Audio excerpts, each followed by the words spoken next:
ভূমিকম্প বিশেষজ্ঞ অধ্যাপক হুমায়ুন আক্তার জানিয়েছেন, আজকের ভূমিকম্প ভবিষ্যতে আরো বড় কম্পনের সতর্কবার্তা দিচ্ছে। তিনি বলেন, এখন সামনে আরো বড় ভূমিকম্প হতে পারে। আজকের ভূমিকম্পটি সেই সংকেতই দিচ্ছে। দীর্ঘদিন ধরে আটকানো যে প্লেটটি ছিল সেটি খুলে যাচ্ছে, ফলে ভবিষ্যতে এই অঞ্চলে আরো শক্তিশালী ভূমিকম্প হওয়ার আশঙ্কা রয়েছে, যা আমরা 2016 সাল থেকে বলে আসছি। শুক্রবার সকাল 10টা 38 মিনিটে রাজধানী ঢাকা সহ সারা দেশে 5.7 মাত্রার ভূমিকম্প অনুভূত হয়।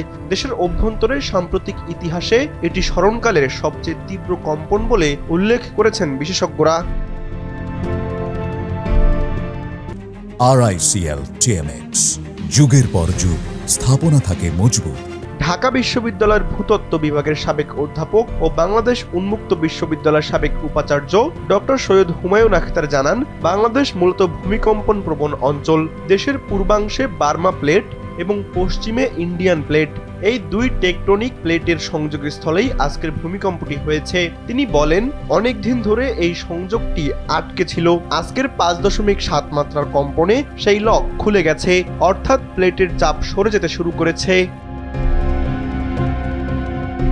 তিনি আরো জানান, ভাগ্য ভালো যে ভূমিকম্পটি 7 বা 7.5 মাত্রার হয়নি, তবে অতি শিগগিরই এমন মাত্রার কম্পন ঘটতে পারে, কারণ এই অঞ্চলে 8.2 থেকে 9 মাত্রার শক্তি জমা হয়ে আছে বলে আমাদের গবেষণায় পাওয়া গেছে।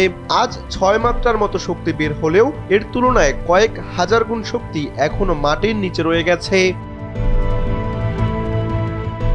অধ্যাপক আক্তার বলেন, আমরা আগে থেকেই পূর্বাভাস দিয়ে আসছি যে অন্তত 8 মাত্রার শক্তি এখনো জমা হয়ে আছে। আজকের ভূমিকম্পে তার সামান্য অংশ বের হয়েছে মাত্র।